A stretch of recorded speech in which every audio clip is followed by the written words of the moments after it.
bounds.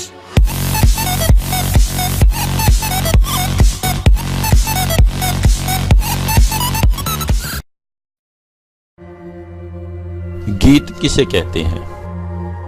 موسیقی میں گیت سروں کی ایک ایسی لہر ہوتی ہے جس میں انسانی آواز بھی شامل ہو اور وہ گیت کے بول گائے۔ گیت کو گایا جاتا ہے اور انسانی آواز جو سر میں ادا کی جاتی ہے اس کے ساتھ آلات موسیقی کا استعمال بھی کیا جاتا ہے۔ بعض گیت ایسے بھی ہیں جن میں آلات موسیقی کا استعمال ممنوع ہوتا ہے اور گیت کے تمام تر جزویات انسانی آواز پر مشتمل ہوتے ہیں۔ گیت کے بول عام طور پر شاعری پر مشتمل ہوتے ہیں اور ان کو ادا کرتے ہوئے سر اور تال کا تمام تر احترام ملحوظ خاطر رکھا جاتا ہے۔ گیت کو یا تو ایک ہی گائے گاتا ہے یا پھر مرکزی گلوکار کے ساتھ کئی دوسری آوازیں بھی شامل ہوتی ہیں جو سر کو اٹھانے اور ان کی ضروریات کو پورا کرنے کے لیے شامل کی جاتی ہیں۔ دوسرے گائک عام طور پر بار بار دہرائے جانے والے گیت کے بول ادا کرتے ہیں یا پھر مرکزی گلوکار کی ہم آواز سروں کو جلا بخشتے ہیں۔ گیت کی کئی قسمیں ہیں جو شاعری، آواز اور خطوں کی بنیاد پر درجہ بندی میں ڈھالی جاتی ہیں۔ لطیف گیت، کلاسیکی گیت، پاپ گیت یا پھر لوک گیت ان کی چند مثالیں ہیں۔ ان کے علاوہ گیتوں کی درجہ بندی موسیقی کی صنف اور گیت کے مقصد کے تحت بھی کی جاتی ہے، جیسا کہ ڈانس، ریپ، جاز، کنڑی وغیرہ۔ گیت لکھنے والے کو گیت کار کہتے ہیں، جیسے نغمہ لکھنے والے کو نغمہ نگار۔ گیت گانے والے کو گائک کہا جاتا ہے اور اردو میں گلوکار کہا جاتا ہے۔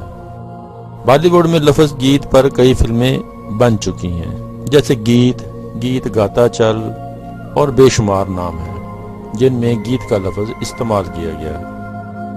گیت کی قسموں میں ایک قسم ڈھولک کے گیت۔ حیدرآبادی ڈھولکی گیتوں کے نام سے مشہور یہ گیت ایک دور میں حیدرآبادی تہذیب کا ایک حصہ مانے جاتے تھے۔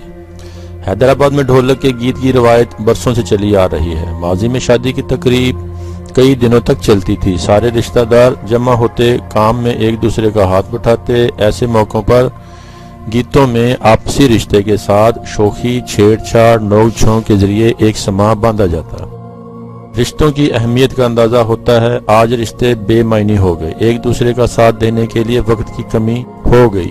گیت گانے کے لیے مراسمیں بھی ہوا کرتی تھی۔ شادی کے موقع پر دلہا دلہن والے ڈھولک کے گیتوں کی پیشکشی کے لیے علیحدہ مراسموں کا انتخاب کیا جاتا تھا۔ اس مناسبت سے وہ لوگ گیت گاتے تھے۔ لاڈ بازار میں ایک مشہور مراسم سہاگن بیگم تھیں اور ان کے علاوہ مراج بیگم، دلشاد نواز بھی کافی مقبول تھیں۔ انہیں پیسے کے علاوہ چاول، پان، ناریل کا نیگ دیا جاتا تھا۔ شادی کی شروعات ہلدی پیسنے کی رسم سے ہوتی تھی۔ اس موقع پر چکی کے گیت بھی گائے جاتے تھے۔ پھر ان گیتوں کا سلسلہ رسم اور دلہن کی وداعی تک چلتا تھا۔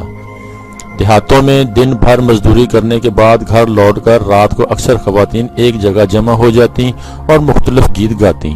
چکی کے گیت کافی مقبول تھے چونکہ خواتین ایک جگہ جمع ہو کر چکی پر گھیو یا جو پیستی اور کھلی مسل کے ذریعے مرچ، ہلدی یا دیگر مسالہ جات پیستی۔ ایسے موقعوں پر کام کے دوران ان گیتوں کا استعمال کرتی۔ ان کے علاوہ شادی بیاہ یا دیگر تقاریب کے موقع پر ڈھولک کے گیت گائے جاتے۔ دکنی زبان میں یہ گیت مختلف علاقوں میں تھوڑے تھوڑے بہت الفاظ کی تبدیلی کے ساتھ گائے جاتے تھے۔ ہندوستان کی مسلمان خواتین سب ہی مل کر گیتوں کو گاتی تھیں۔ ان میں مذہبی، اصلاحی، تفریحی اور طنز و مزاح ہر طرح کے موضوعات پر گیت شامل ہوتے تھے۔ ان گیتوں کے تخلیق کار کا کسی کو پتہ نہیں۔ یہ گیت صرف یادداشت کی بنیاد پر سینہ بسینہ چلے آ رہے ہیں، لیکن ان گیتوں میں ان کے سچے اور پاک خیالات، خوبصورت احساسات اور خوشی اور غم کے جذبات کا اظہار موجود ہے۔ بزرگان دین نے بھی ان گیتوں کی طرز پر مذہبی اصلاحی گیت لکھے۔ چکی کا خاتمہ ہوا تو وہ گیت بھی ختم ہو گئے، لیکن ڈھولک کے گیتوں کا رواج عرصہ تک قائم رہا۔ اب دھیرے دھیرے اس کے رجحان میں کمی ہونے لگی، بہت ہی کم گھرانوں میں اب اس کا رواج باقی رہ گیا۔ البتہ جو افراد باہر کے ملکوں میں جا بسے وہاں اپنے بچوں کی شادی کی تقریبات میں ڈھولک کے گیتوں کا اہتمام کرنے لگے۔ آج سنگیت کے نام پر باجا، ناچ گانے اور شور شرابہ نے جگہ لے لی ہے۔ دوستو، آپ کو ہماری ویڈیو پسند آئے تو سبسکرائب کریں، لائک کریں، شیئر کریں تاکہ آپ کو نئی اور اچھی معلوماتی ویڈیو ملتی رہیں۔ شکریہ، خدا حافظ۔